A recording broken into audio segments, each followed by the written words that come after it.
Alright. Have that.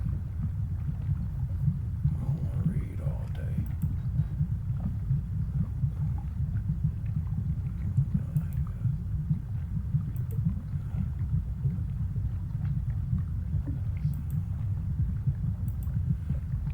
See a little time. It's only got 8 minutes before we get live, so whatever kind of correction can be done.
What page did you say that the practice question is going to be on?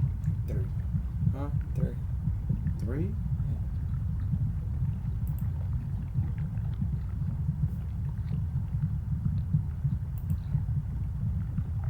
Yeah, it's like instructions. It's objectives.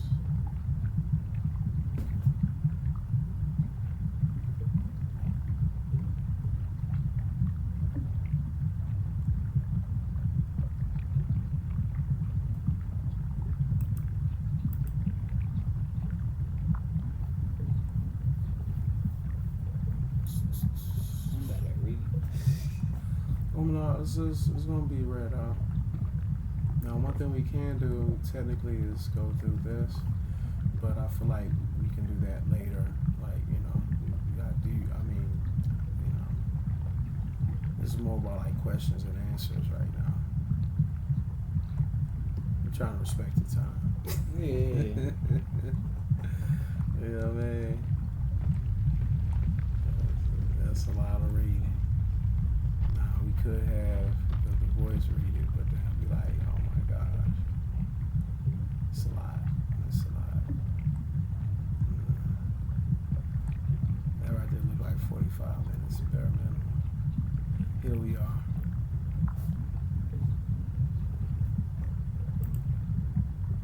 What page is that? 35?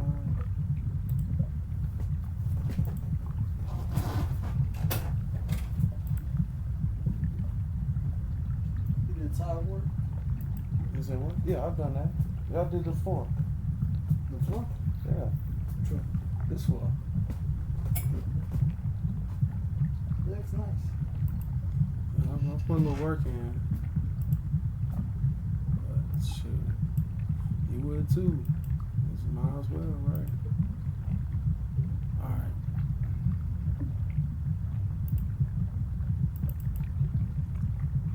There we go. The reason we exist is because you cannot stay ahead of all threats. So what we do is we block by default.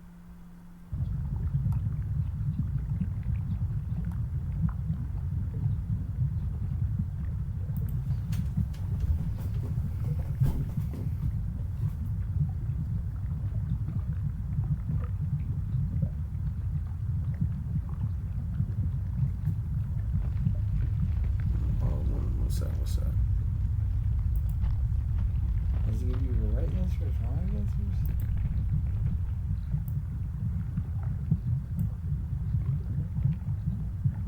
And so it's like throughout, it's gonna be like 30 seconds for whoever else is looking at this. It's giving them like 30 seconds to go over it and come up with the answer. But we're gonna read it twice before they even do it, and then give them like the little 20 seconds from there. Because then assuming that it's like 10 seconds to read it, I don't know. Long story short, they're gonna at least have like 30 seconds to go through it. Where is that? Wait, who am I gonna charge this? Your dad or Oh, you gonna charge Pops? your dad is asleep? Yeah, shoot, gotta deal with him tomorrow. Old people go to sleep, man. So I ain't gonna have much time tomorrow.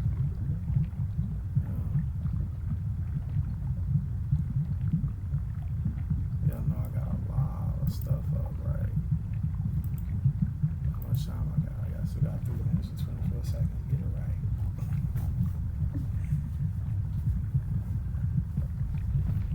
So what am I looking for? I'm looking for this one. You want to watch a couple crazy videos after? Mechanic stuff? I do have some time. Alright, cool. It's about to be 11, that's all. Yeah. What type of work you do? It's a bunch of stuff, man. It's a bunch of stuff.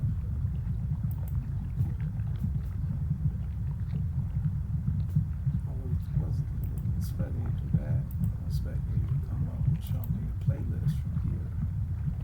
Thank you. Shoot, we can go ahead and look at some jokes. Or, something. Yeah, I feel like we could joke around a little bit. Oh, no, if I search out something. You say what? If I search out something. This is all I was telling you about the break the calipers.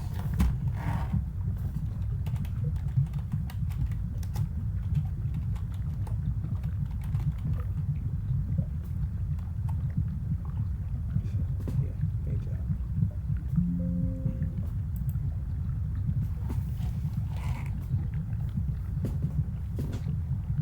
Anytime I was trying to see some of that. Yeah. You see a lot of people do it. They charge a hell of money for that. Cowboy painted my caliper.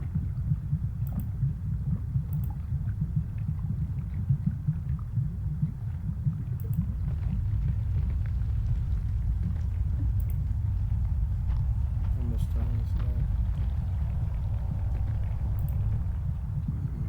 Got a little bit more time.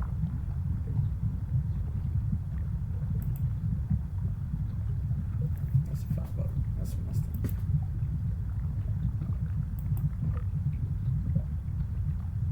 Well, that's not really a joke, but we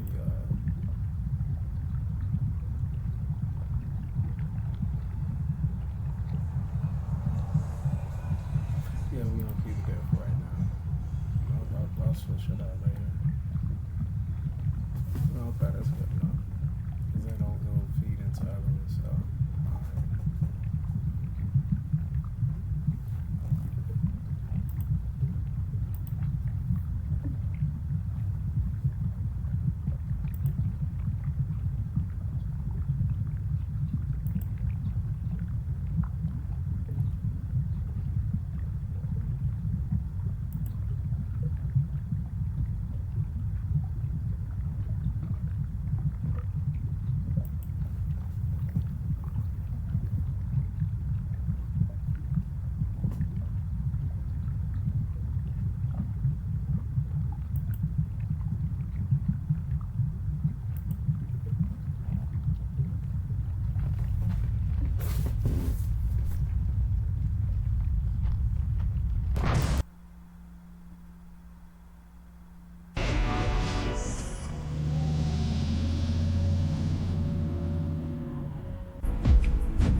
Hey, what's going on? You're E-Tech Millie, and right now I got my boy Christian. For the most part, he is a ASC mechanic, very skilled, especially when it comes to brakes. And Right now we're doing the assessment on the brakes. So he's gonna basically go through and give everyone about 30 seconds. Gonna read it twice, and then we're gonna see, what we get from there. All right. So let's go ahead and start with the first one.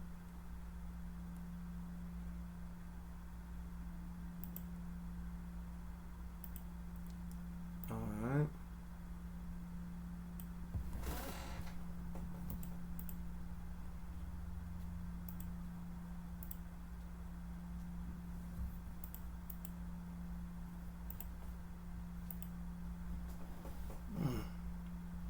There you go.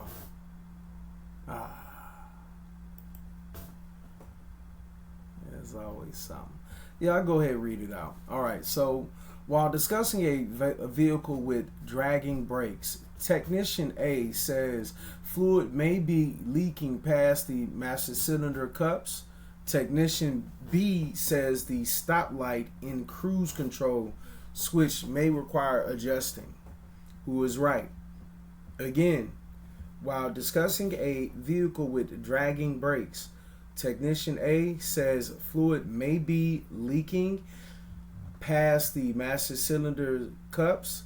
Technician B says the stoplight in cruise control switch may require adjusting. Who is right? A, B, both, or neither? All right, so at this point, 20 seconds.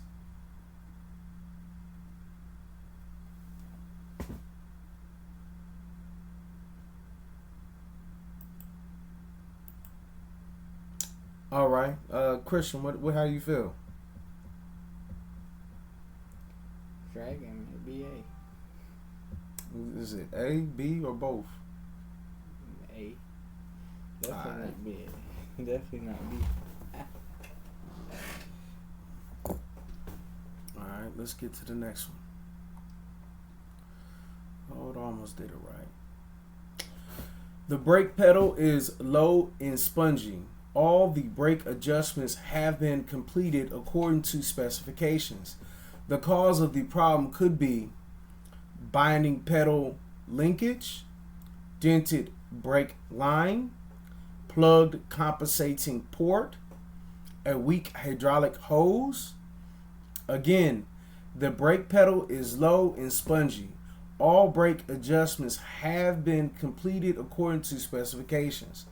The cause of the problem could be binding pedal linkage, dented brake line, plugged compensating port, a weak hydraulic hose. 20 seconds.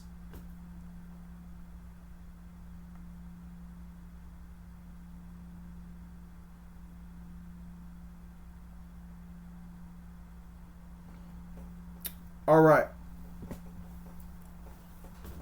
So what do you think it is? I'm gonna go with D. D? A weak hydraulic hose? Yep. Any explanation? Just D. It happens. Most of the times it's most number 2 can be all of the answers. Yeah, no, right. All right, let's move to the next one. A vehicle has no brake pedal free play. This problem may cause A, low brake pedal, B, pressure buildup and dragging brakes, C, a spongy brake pedal, D, fluid leaking past the primary piston cups. Okay, again. 3, A, vehicle has no brake pedal free play.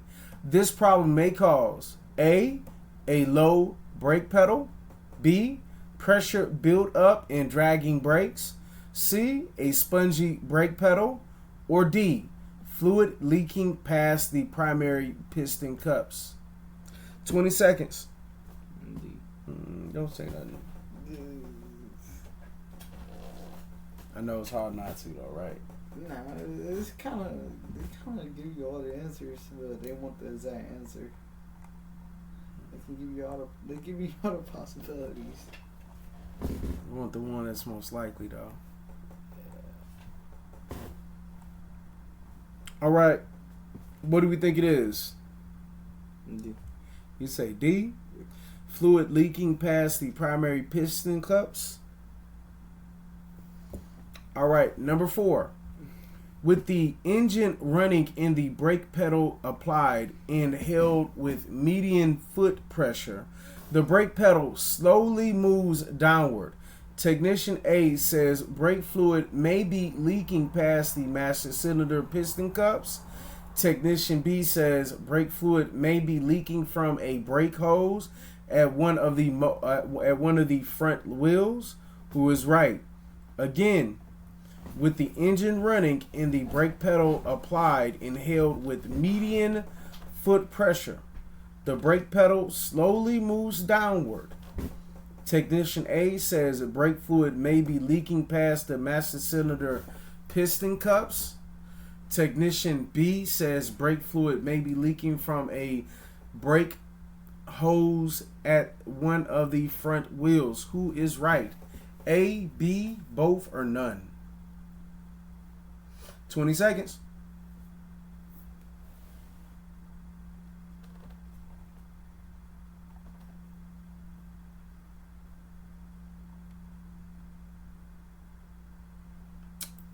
All right. What do you think it is? C. Both. All right. Feels like I'm in school back again. Number 5. There are signs of paint removal and peeling on the power brake booster right before the master cylinder.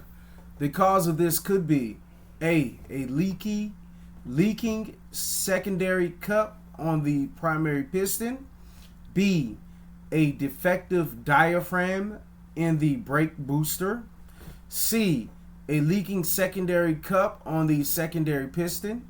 D, fuel being drawn into the booster by the vacuum. Again, there are signs of paint removal and peeling on the power brake booster right before the master cylinder. The cause of this could be A leaking secondary cup on the primary piston. B, a defective diaphragm in the brake booster. C, a leaking secondary cup on the secondary piston. Or D, fuel being drawn into the booster by the vacuum. 20 seconds.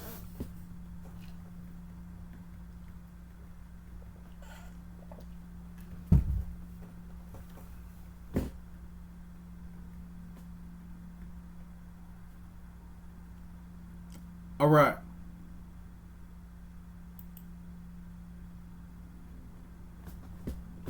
A. You say A? Why you feel A? I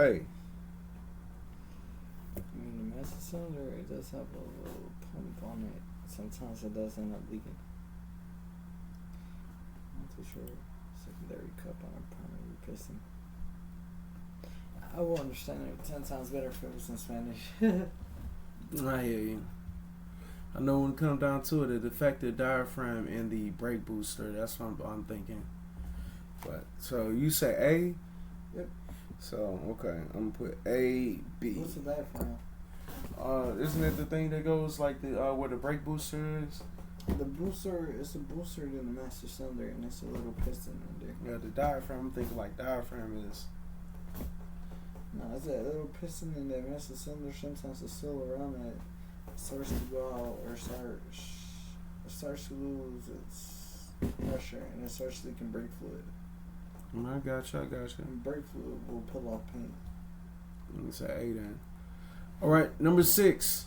When removing the master cylinder, all of the following steps must be performed except A, relieve any vacuum booster pressure if equipped with power brakes. B, plug the ends of the brake lines to prevent fluid loss. C, disconnect the float level sensor. Or D, drain the master cylinder. So again, 6.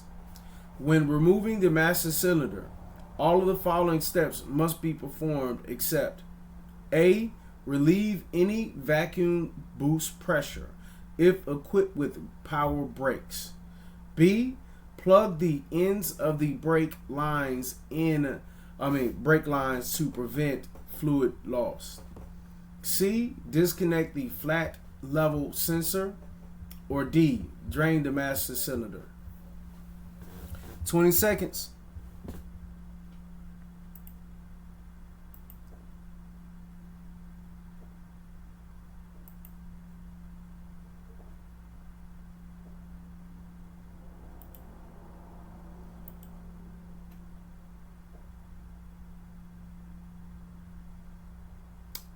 All right. So which one is performed except? All of them except.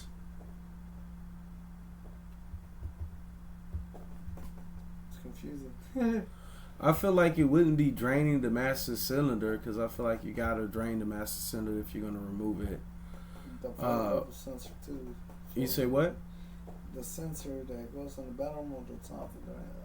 You talking about the float level sensor? Yep, you gotta disconnect the two and remove that master cylinder. Okay. Be plugged So- into the line. I would just let the fluid come out and just. You say they relieve any vacuum boost pressure? Oh, hey, that's A. So that's something you don't have to do, you say. You say plug the ends of the brake lines to prevent fluid loss. Yeah, that sounds about right. Nah, it's A. No. I mean, that sounds like something you got to do. Nah. I So- was just let it drop out. I was just let the fluid come I out mean, and I bleed it back again. They're looking at like, I don't know. But you're saying to relieve any vacuum boost pressure if equipped with power brakes. You're saying that's something that's not needed to do. I should remove the Or is that master cylinder something that out of needs to false do? states must be performed except. I'm gonna say A. Master cylinder. All right, let's move on. All right, we are now on 7. Let's see if we can get our reader up.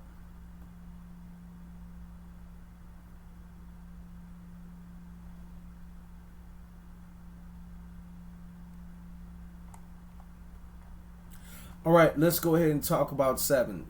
Technician A says that any time the brake lines are disconnected or loosened from the master cylinder, it has to be bled. Technician B says anytime the brake system is worked on, the master cylinder must be bled. Who is right?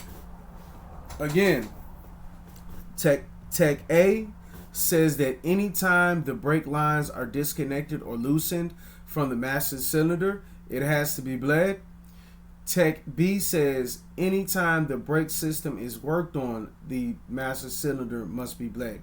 Who is right? A, B, both, or neither? 20 seconds.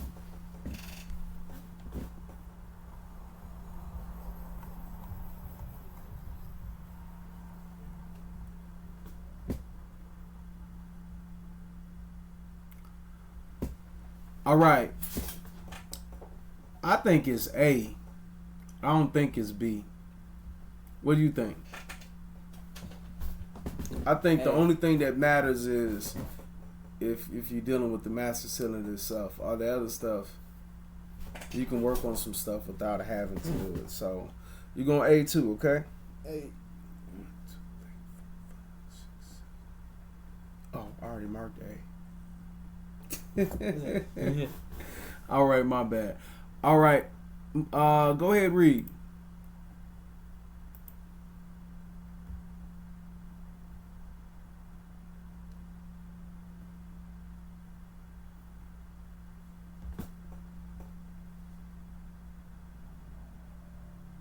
A little slow reader. Now go. Read in a second, dog. 8 after the master cylinder is bled and installed, excessive brake pedal effort is required for brake application. Technician A says the vacuum hose connected to the brake booster may be restricted. Technician B says there may be insufficient clearance between pushrod and piston that allows pressure to build up in the system. Who is right? 8 after the master cylinder is bled and installed, excessive brake pedal effort is required for brake application. Technician A says the vacuum hose connected to the brake booster may be restricted. Technician B says there may be insufficient clearance between pushrod and piston that allows pressure to build up in the system. Who is right? A only. B only. C both A and B. D neither. 20 seconds.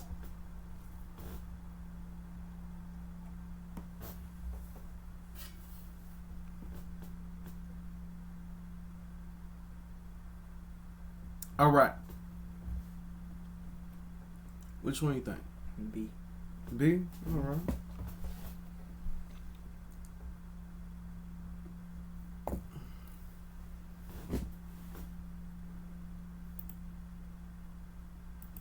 Nine, a vehicle pulls to the left during a brake application.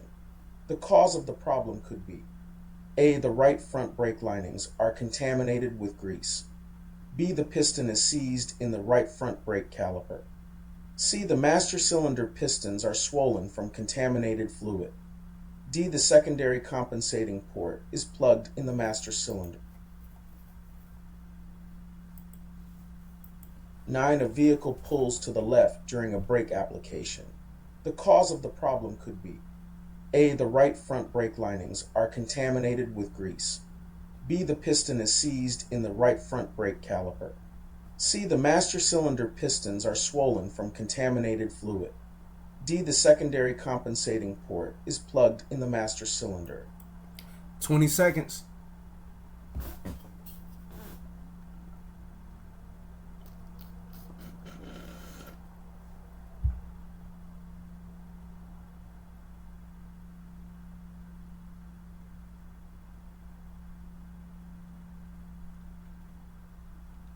All right. B. Yeah, I'm thinking that too. Pulls to the left, so Which one cause it? It can be the piston and seized, or it can also be a brake line. but most likely you're saying it's B. B. Brake line is very, very, very, very. You gotta be dirty. Yep. 10, while discussing brake lines, technician A says a damaged brake line may be repaired with a short piece of line and compression fittings. Might not like Technician B says the necessary brake line bends should be made with a tubing bending tool. Who is right? 10, while discussing brake lines, technician A says a damaged brake line may be repaired with a short piece of line and compression fittings. Technician B says the necessary brake line bends should be made with a tubing bending tool. Who is right? A only. B only. C both A and B. D neither. All right. 20 seconds.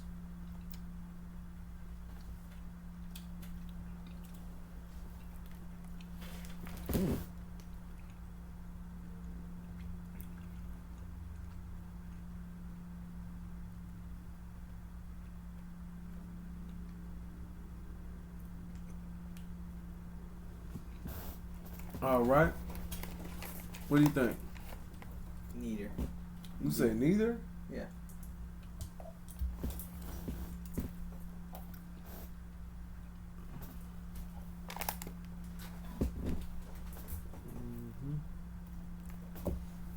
I was thinking. So you saying there's no bending brake lines because they're too easy to break?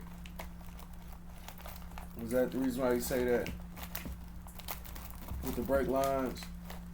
I never had to bend a brake line, or I had to do a little coupling or fending. That's the old school. Yeah, so I'm not. Nowadays, you just gotta replace everything. You sound like a mechanic. All right.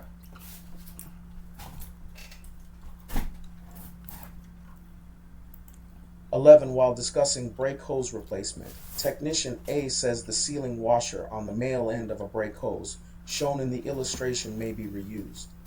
Technician B says the brake line fitting should be installed and tightened in the female end of the brake hose before the male end is installed.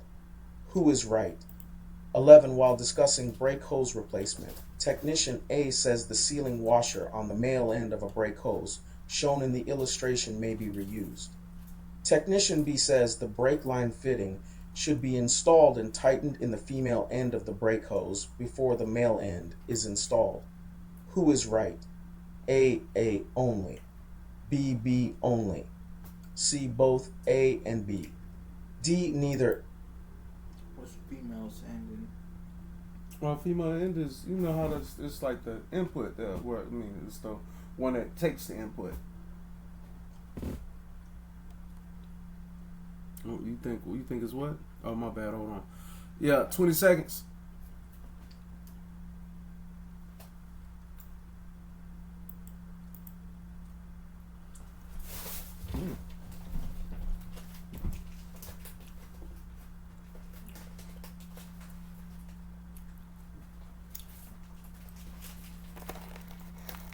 All right. What are you thinking of?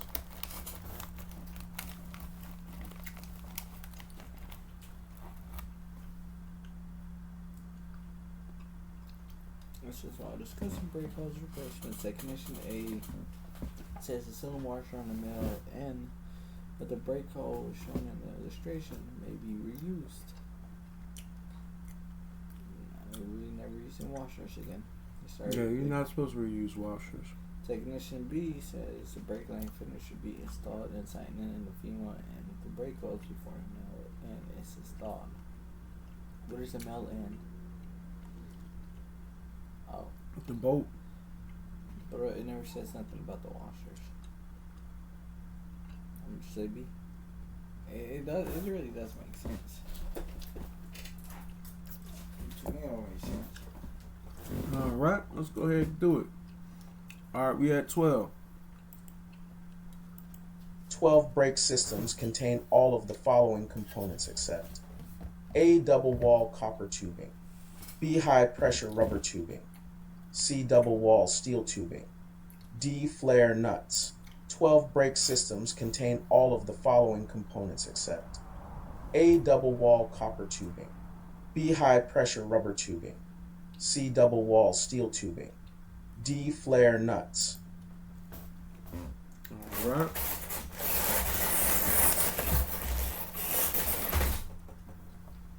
Check. 20 seconds. Well, more like 15 now.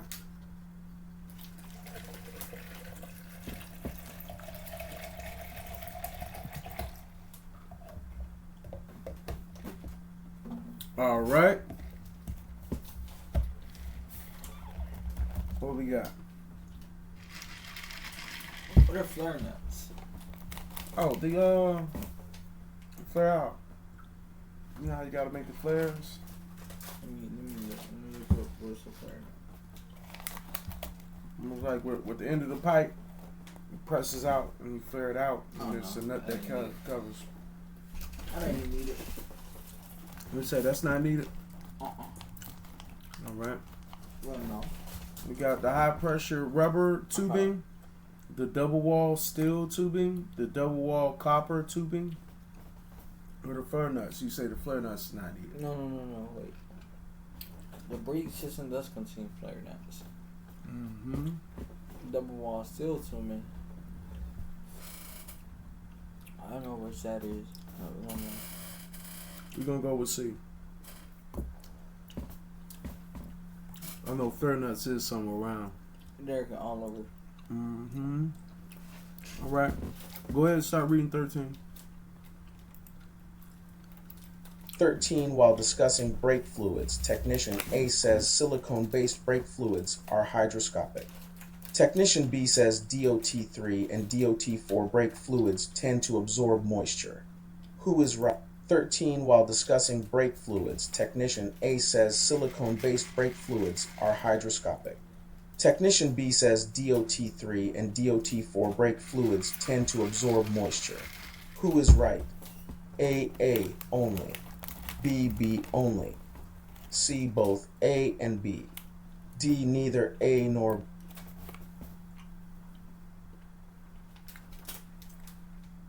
20 seconds.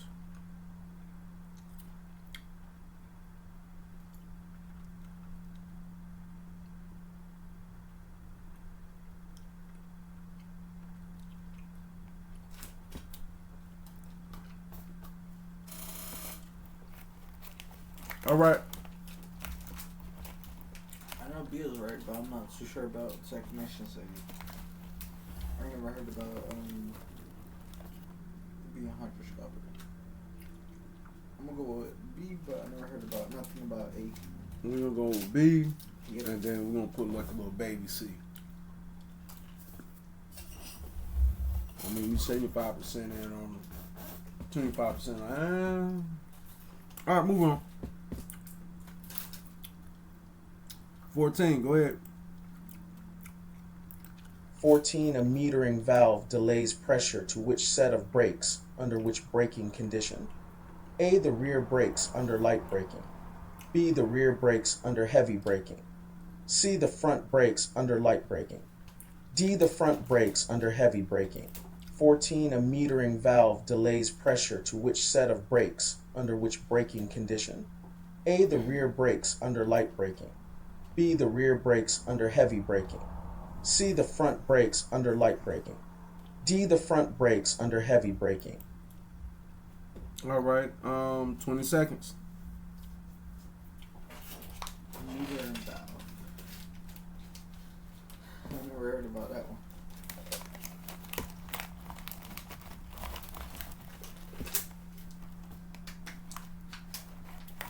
All right. I'm thinking A. What you think? A. Hmm. I ain't really never heard of a meter and valve. So here's a little diagram they got going on. All right. Them brakes are terrible. Yeah, I know, right? 15. The pressure gauges connected to the proportioning valve input and output in the figure should indicate: A. Higher pressure at the output compared to the inlet during a moderate brake application. B. The same pressure at the input and the output during a moderate brake application. C. Lower pressure at the output compared to the input during a moderate brake application. D. Lower pressure at the output compared to the input during a light brake application. 15. The pressure gauges connected to the proportioning valve input and output in the figure should indicate: A. Higher pressure at the output compared to the inlet during a moderate brake application.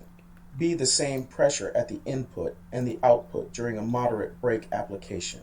C. Lower pressure at the output compared to the input during a moderate brake application. I don't know what these questions D. Lower pressure at the output compared to the input during a light brake application. 20 seconds. Oh, that's all good. These are old school. We got the answers at the back. And so we gonna figure it out after. What question we were on, 16? 15. 15. The pressure connected to proportional input.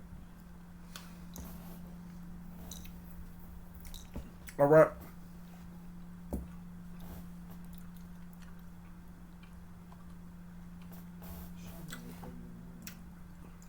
gonna go with B. B. Yep. All right.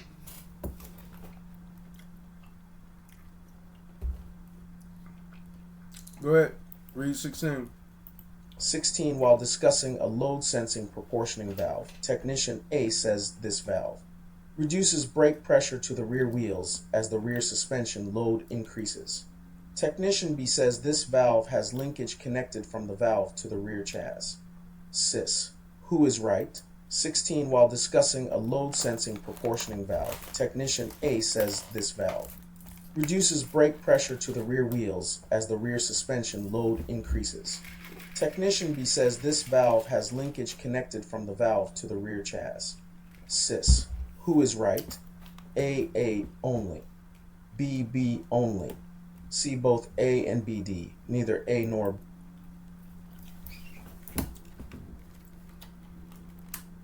20 seconds.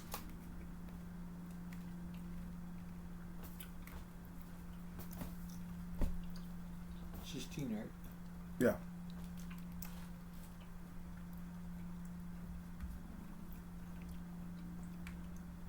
All right. I'm gonna go with D. D. Mm-hmm. All right. Neither of them know what they talking about. 17. 17. The operation of a brake system failure switch is being discussed.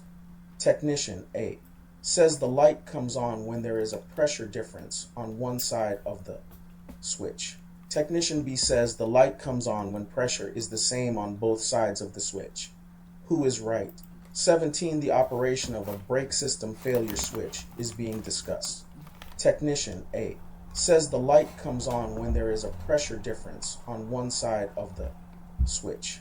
Technician B says the light comes on when pressure is the same on both sides of the switch. Who is right? A only. B only. C both A and BD, neither A nor B. 20 seconds.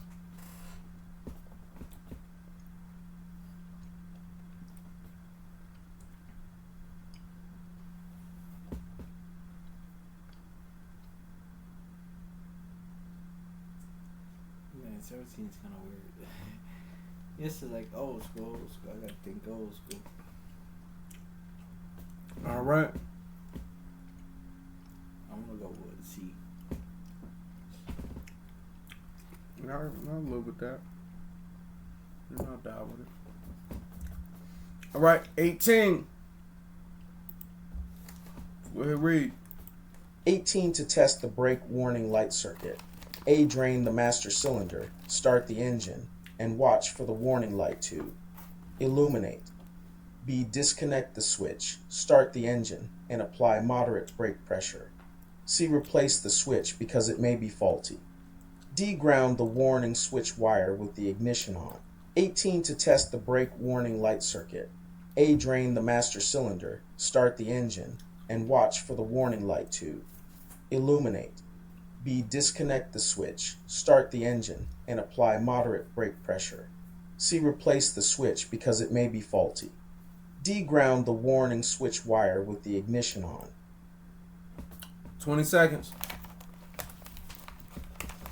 This lighter kind of weird. I've never seen this type of lighter like that. It does its function.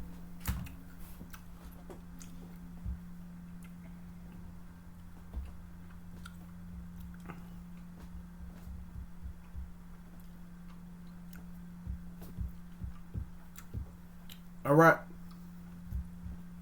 I'm gonna go with B. B. Yeah.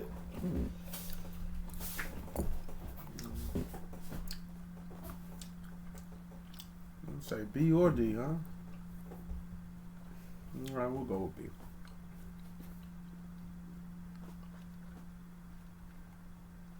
All right.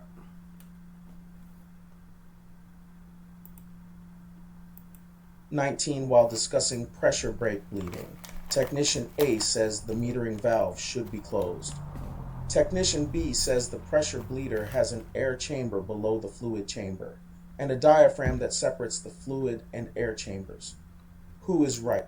19. While discussing pressure brake bleeding, Technician A says the metering valve should be closed. Technician B says the pressure bleeder has an air chamber below the fluid chamber and a diaphragm that separates the fluid and air chambers. Who is right? A only. B only. C both A and B. D neither A. 20 seconds.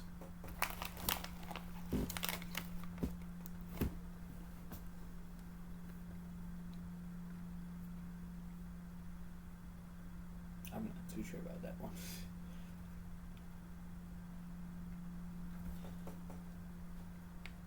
Metering valve. All right. What do you think it is?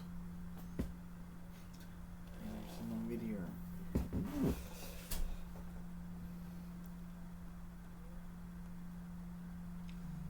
I feel like I'm gonna try to go with the A. I'm not too sure on that one. I've never heard of Meteor. Man, I got you. I can What you going with? Should be close to Hmm?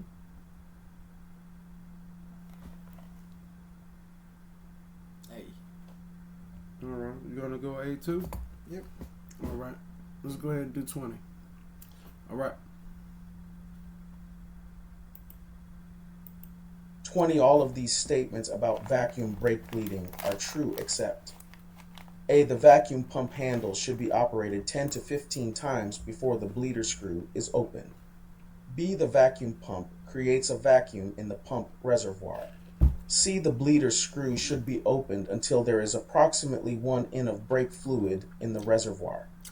D. A one-way check valve is required in the line from the bleeder screw to the reservoir. 20. All of these statements about vacuum brake bleeding are true except A. The vacuum pump handle should be operated 10 to 15 times before the bleeder screw is open. B. The vacuum pump creates a vacuum in the pump reservoir. C. The bleeder screw should be opened until there is approximately 1 in of brake fluid in the reservoir. D. A one-way check valve is required in the line from the bleeder screw to the reservoir. 20 seconds.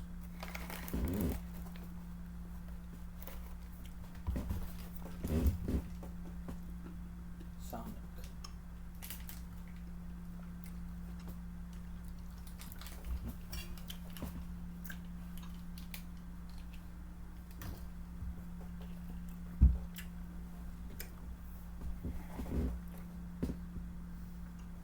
All right. Time's up.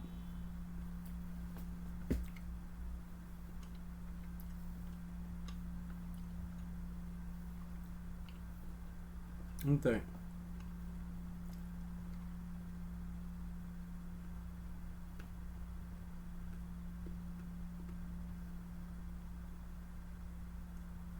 Hmm? D. You say B? D. D or B? D. D as a dog. Delta. Yeah. Alright. Let's go ahead and get to 21 now. You're almost out the woods. 21. All of these statements about manual brake bleeding procedures are true except A. A hose is connected to the bleeder screw, and the opposite end of this hose is submerged in a container of brake fluid. B. Apply the brake pedal with moderate pressure and then open the bleeder screw. C. When the bleeder screw is opened and the pedal goes to the floor, release the pedal and close the screw. D. Repeat the bleeding procedure until the fluid escaping from the bleeder hose is free of air bubbles. 21. All of these statements about manual brake bleeding procedures are true except A. A hose is connected to the bleeder screw, and the opposite end of this hose is submerged in a container of brake fluid. B. Apply the brake pedal with moderate pressure and then open the bleeder screw. C. When the bleeder screw is opened and the pedal goes to the floor, release the pedal and close the screw. D. Repeat the bleeding procedure until the fluid escaping from the bleeder hose is free of air bubbles.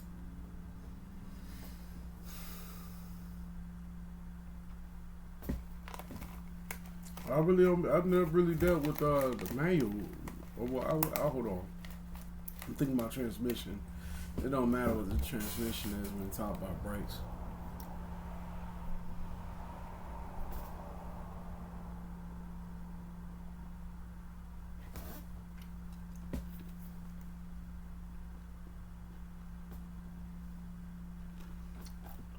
Ten more seconds.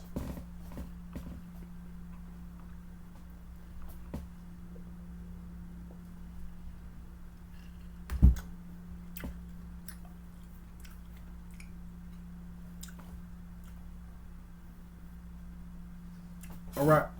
I'm gonna go with A. A. Yep. Okay.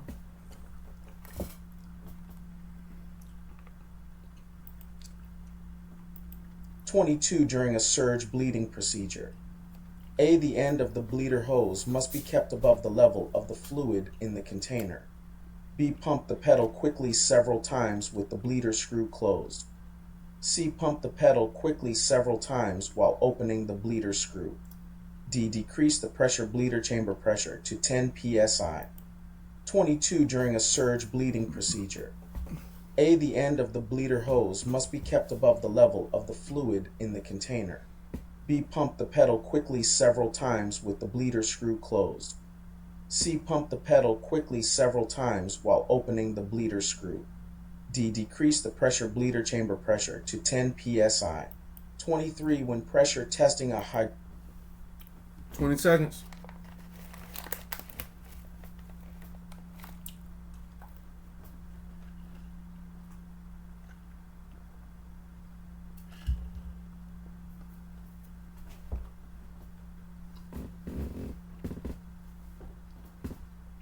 I'm lost.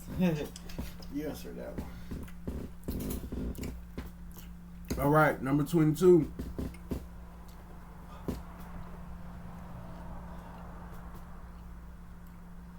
I feel like it's going to be B or C. During a surge bleeding procedure, pump the pedal quickly several times with the bleeder screw closed. The bleeder screw will be open, right? Because you're bleeding it out. It should be closed because if you leave it and pump the brakes open, you're gonna pull in air. Okay.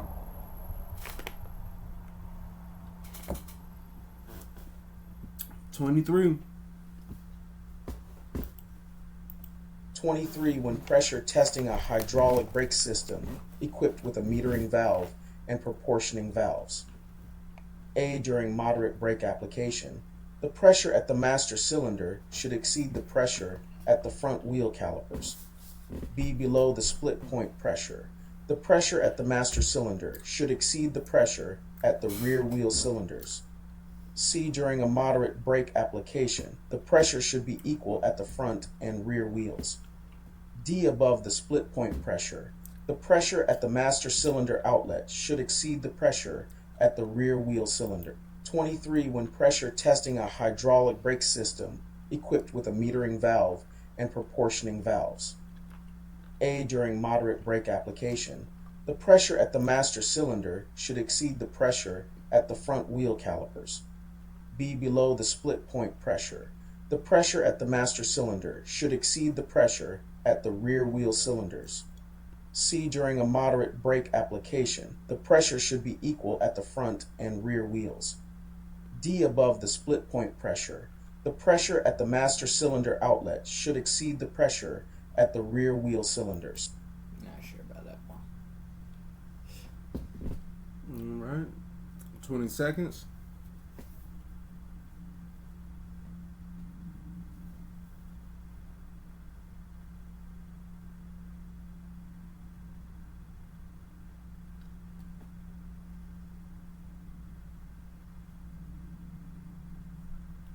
All right.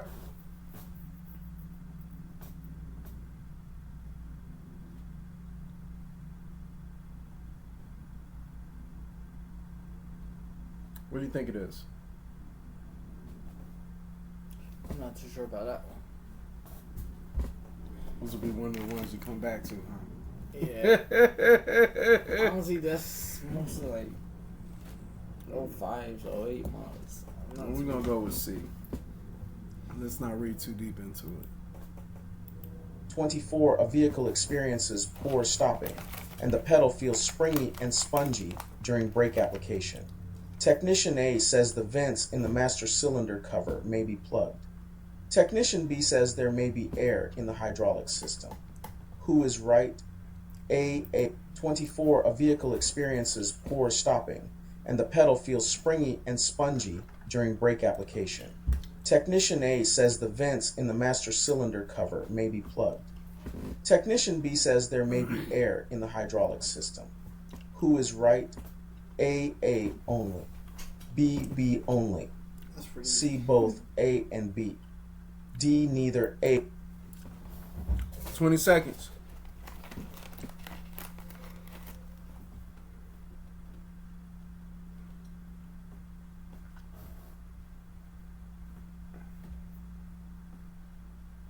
All right. What do you think it is? I think it's C. You say it's B? Yep.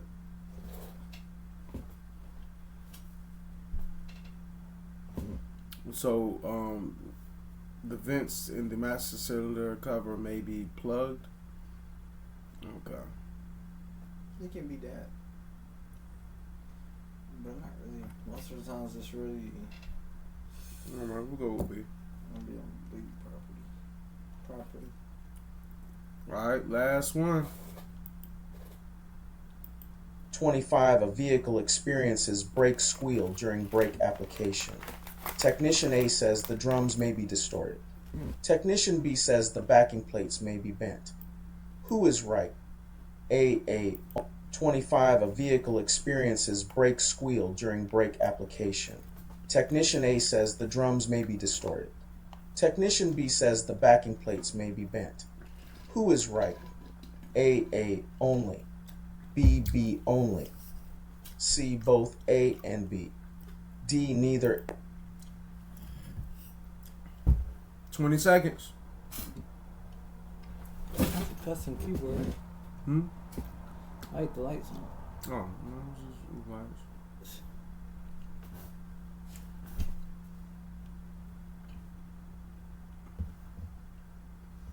All right. What is it? C. Okay, so this is what we're gonna do. I'm gonna show you Yeah. the answers, but I'm not gonna go over with everybody. We're going to essentially say that and watch some videos. So while we're watching videos, we'll be going over it. Just to respect your time. Yeah. All right. Yeah.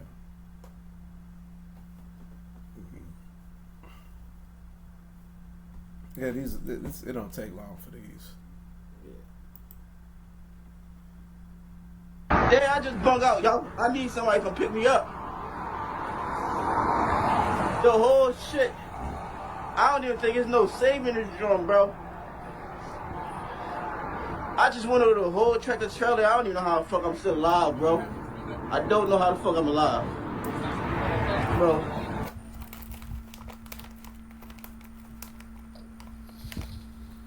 Megatron, did you do this?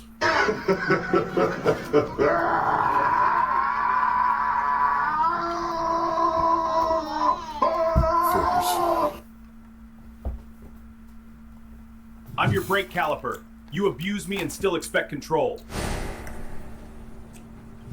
I'm your engine mount. I absorb every shake until I can't anymore. I'm your shock absorber. Every hit you take, I pay for. I'm your CV joint. Ignore my clicking sound and I'll snap while you're turning. Hold your hair. Hold your hair. Unless you're front.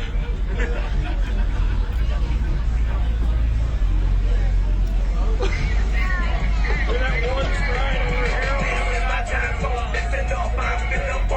Give you some I know you've been waiting on. With ACP all on the track. Airport attack strike from the back. Take up your slack. You look like a bear.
Smoke's coming out. Keep it steady. Got it.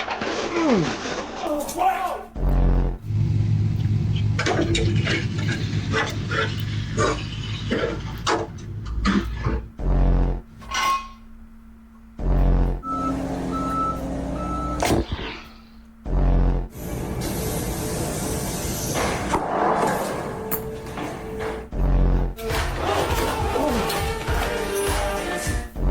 So the thermostat housing, you saw how fucked it was. Uh-oh. Oh, fuck. You should be able to just stick a bar in here and make it loose.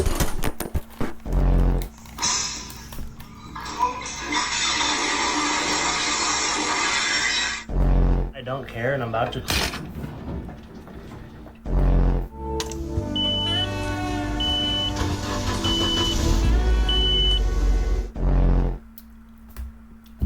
Let's see what we got in New York. Oh, runs good, works, no keys, no title.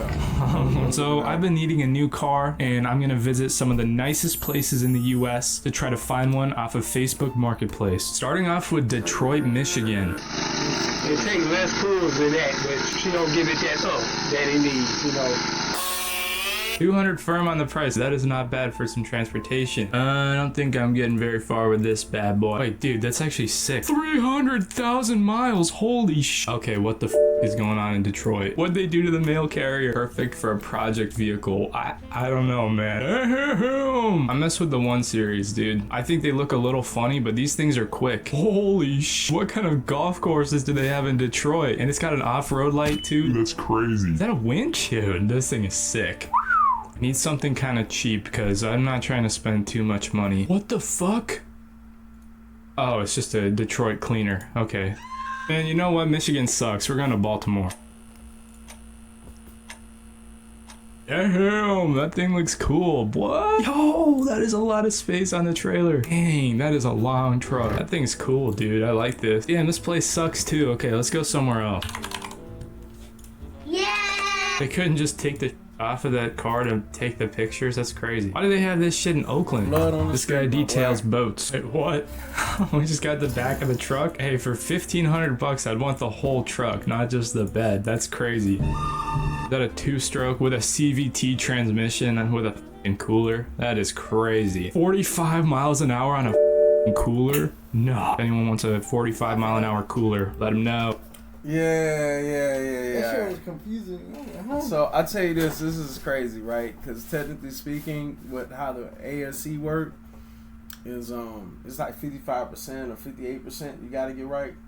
So it's like you barely, like if you technically got the 13, you would have been like maybe he passed, maybe he didn't, we don't know. But maybe it's like 14 out of 25 or 13 out of 25. So yeah, confusing. That's let's check out them calibers real quick. You talking about? Oh, hold on. Which one was this one?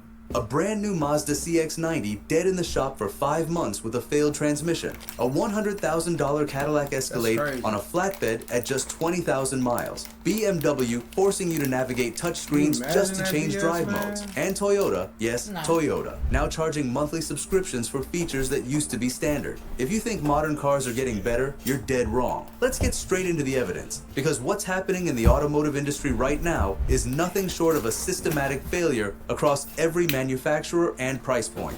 The Mazda CX-90 catastrophe. So picture this. You walk into a Mazda dealership. You're excited. You drop serious cash on a brand new 2025 Mazda CX-90 plug-in hybrid. Top trim, all the bells and whistles, the works. You drive off the lot feeling like $1 million. 2 days later, you're back at the dealership because the car won't charge. 4 months in, leaking fluid everywhere. 5 months. The transmission is completely dead on a brand new vehicle. And here's the kicker. The dealership tells this owner that the replacement transmission is on back order until the end of April. That's potentially 5 months without a car you just bought. This isn't a 15-year-old beater we're talking about. This is a 2025 model that probably costs north of 50 grand. And Mazda's response? Corporate goes radio silent. The PR team shows up in the comments with the classic, "We're so sorry, we're looking into it," nonsense. But nothing actually gets resolved. And the comment section? It's a graveyard of CX-90 horror stories. People talking about junkyards filled with these things. Others warning everyone to stay away from the plug-in hybrid models specifically. The gas versions? Apparently fine, but the plug-ins? Absolute dumpster fires. The engine graveyard exposed. But wait, it gets better. Or should I say worse? Imagine walking into a service center and seeing this. Rows and rows and rows of crated engines, stacked 3 high, dozens of them, maybe hundreds.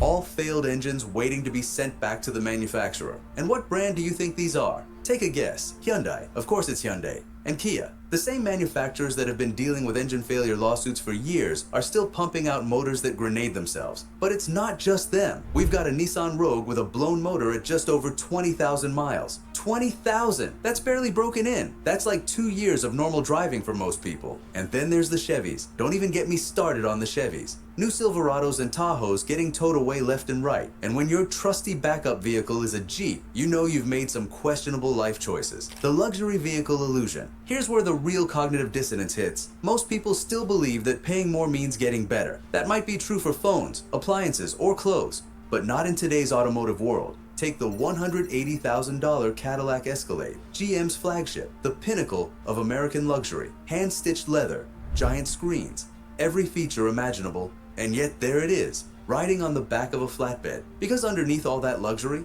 it shares the exact same platform and the exact same problem-prone engines found in the Suburban, Tahoe, and Yukon. Whether you spend $60,000 or $180,000, you're getting the same powertrain and the same ticking time bomb. One comment summed it up perfectly. A driver's 2021 Tahoe catastrophically failed, so they traded it in for a 2024 Escalade. And that one failed too. 2 total failures, massive depreciation, endless headaches before they finally realized the pattern. But here's the uncomfortable truth manufacturers are banking on. People keep buying them anyway. Brand loyalty, image, denial, whatever the reason, buyers convince themselves it won't happen to me.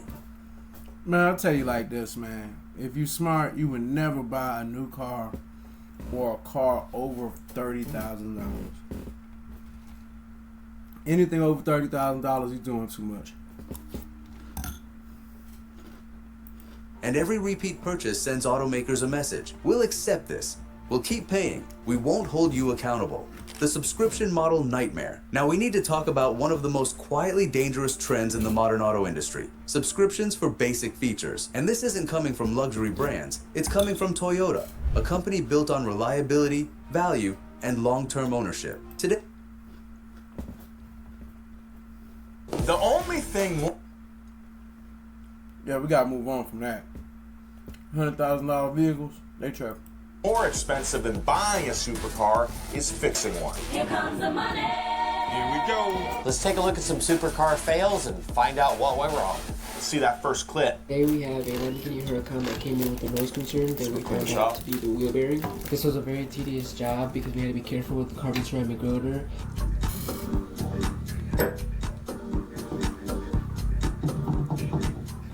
Alright, so we're having an issue here trying to get this rotor off. The wheel bearing is toast. This needs to get replaced, but unfortunately the rotor can't come off the wheel hub. So we have to be careful because is that because you think like the e-brake is maybe holding on? They have like a little metal hub, and then the rest of the rotor bolts on those. Usually, like for me, I'd usually be like big hammer, bam, just knock it off. But those things are thousands of dollars. Yeah. The hub with a hammer and it's separated from the rotor, so I moved on to pressing on with the There you go. Oh man, there you go. So the rotor itself was fused to the hub. Yeah, it happened. It happens on regular cars. I mean, that same thing, the hub sticking to the inside hat of the rotor, that happens all the time. But like I said, usually you just take like a dead blow or even a sledgehammer if you don't care, just bam, just knock it off. But because it's a carbon ceramic disc, it's done. Each of those rotors, a brake job on a car with carbon ceramic discs is like $15,000-$20,000, depending on the car itself. Those rotors on a Lamborghini probably $10,000 each. Yeah, I would guess. Multiple thousands. Yeah, that's why if I'm buying a nice car, that's crazy. $10,000 each. I'm not getting you don't need the carbon ceramics unless you're taking it to the track pretty regularly. For a daily driver that you're just going to putt around Beverly Hills in, kind of stupid to get that. Beverly Hills, that is. It looks cool. Yeah. But that's it. It's crazy that it's like rusted on. Yeah. Like, where are you going with your Lambo? Also, I mean, yeah, that too. Like that, it looked like a pretty new Lamborghini. How is that bearing's already blown out? He said. Yeah. Come on. That looked like that bearing looked like something you'd see on a Toyota or something. It didn't look like anything super fancy. Yeah. That's a pretty common looking deal. Let's move on to our next clip. It's the Stradman.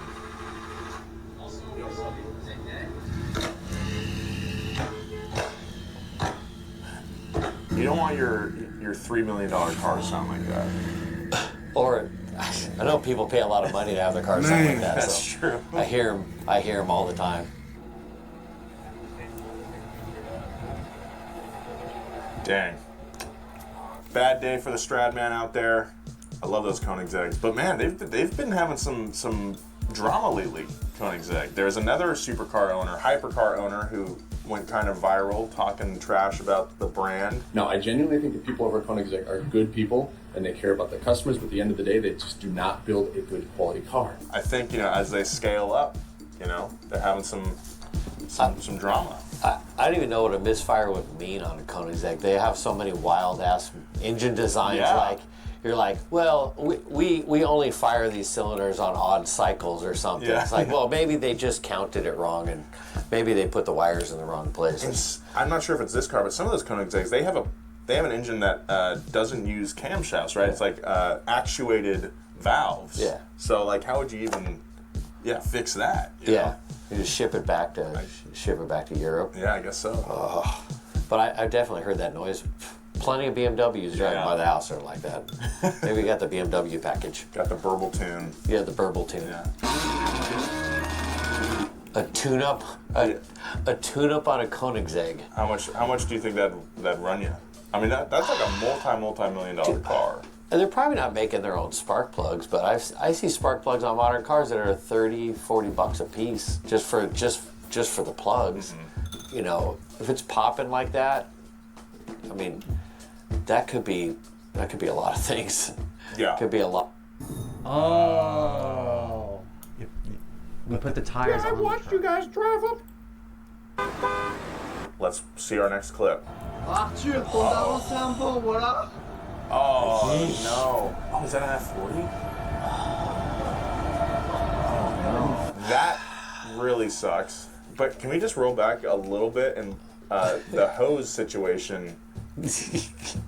Inadequate. It's like a garden hose for all the plants that are going up on that balcony. He was hitting the ficus. Yeah. And then the Ferrari just happened to be there. He's like, this will work out perfect. I wonder if that's in Monaco, because the sign there said casino pointing that way. The streets look pretty narrow. We're going to Monaco! These are the clips that make you want to get onboard fire suppression in every car. Yeah. Or at least in the ones that cost 6 or 7 digits. Yeah, that is a hot Ferrari. But more cosmetic. And I've seen people like Tavares have parts of carbon monocoque repaired before. So if we do get this car, it's potential that we'll try and repair this part. But Bugatti will definitely not be happy about it. So do you get a quote for all of these parts? And what it comes to? 1.7 million. 1.7 million of parts. You guys got that. So $1.7 million in parts is the official insurance quotation. But remember, that's replacing everything which is a slight bit of damage on it and going direct to Bugatti for the parts. Dang, okay, so Matt Armstrong, one of the goats of car YouTube, loves to restore or rescue hypercars, high-end luxury cars in states like this. I gotta go back and watch that series there, because I want to know more about that car. How do you even find a smashed Bugatti like that? Carbon fiber monocoque chassis, kind of derived from motorsport. The tub there that he's talking about, that's kind of the basis for the rest of the chassis. That's your piece, like a one-piece. It's like a unibody, and like a unibody car, only carbon fiber. Yeah, and it looked like that crack there was that kind of like the. It looked like the bottom of the cowl, or something. It looked like the top of the cowl area. So, like you said, not exactly super structural. That could be fixed. I mean, people can fix it. They fix in aerospace applications. They fix that stuff. I mean, they can tell. They're problematic. I was having an issue on my car where my passenger door wouldn't latch. Oh. So I went ahead and bought a used door latch because the dealer wanted $2,000 for this. And to install this new door latch, which is located right here, you basically have to strip the whole interior to access this latch from here. Literally all of this has to come out just for the door latch. So I installed that door latch. I hate when it's like did that. not fix the issue. And every time I'd latch the door, the soft close would just spit it right back out. So I went ahead and bought 3 more door latches because I thought the first door latch that I bought was already broken. And I've already installed all of these door latches and it was still spitting the door out. I was all out of options and I didn't know what to do anymore. So I just had the car sit for a few weeks. And after coming back from the car sitting for a few weeks, the door all of a sudden decides to work. Somebody make that make sense. Man, life is rough, isn't it? You know, he just found the limit of firing the parts cannon at something. Sometimes you actually have to learn how it works and why it works, because there's going to be a switch, there's going to be a motor, and it's going to drive it one way to pull it in, and you got to make sure that the thing is working the way it's supposed to work, or that it's being commanded to work the way it's supposed to work. And this dude just goes, well, latch, so I'm going to change the latch. He just fired parts at it, and I tell you what, by the time you put the second one in, that should be the red flag that you just didn't understand what was going on. Yeah. You know? And so the fact he left it sit, probably the battery went dead, and that's really what happened, is to reset the module that runs the thing. That's probably what the issue is. Sage wisdom here from Turbo Joe.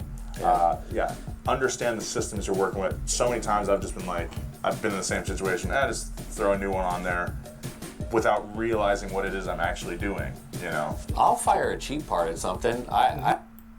The 4-liter McLaren motor that they use in all their cars, because it's Chevrolet. It's proven. It's a Howie painted my calipers. So you need the primer, the paint, 180 grids, 320, and 600 grids. Wash before the spray paint. Sand it.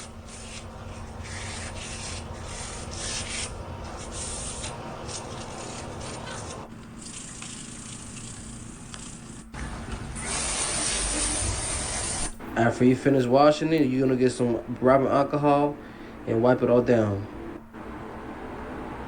Tape it off and you're ready to primer now. Primer.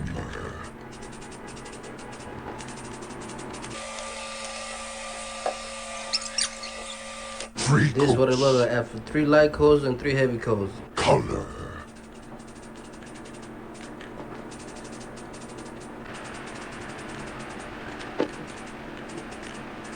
After you finish painting it, you can put your sticker on and then hit it with a clear coat.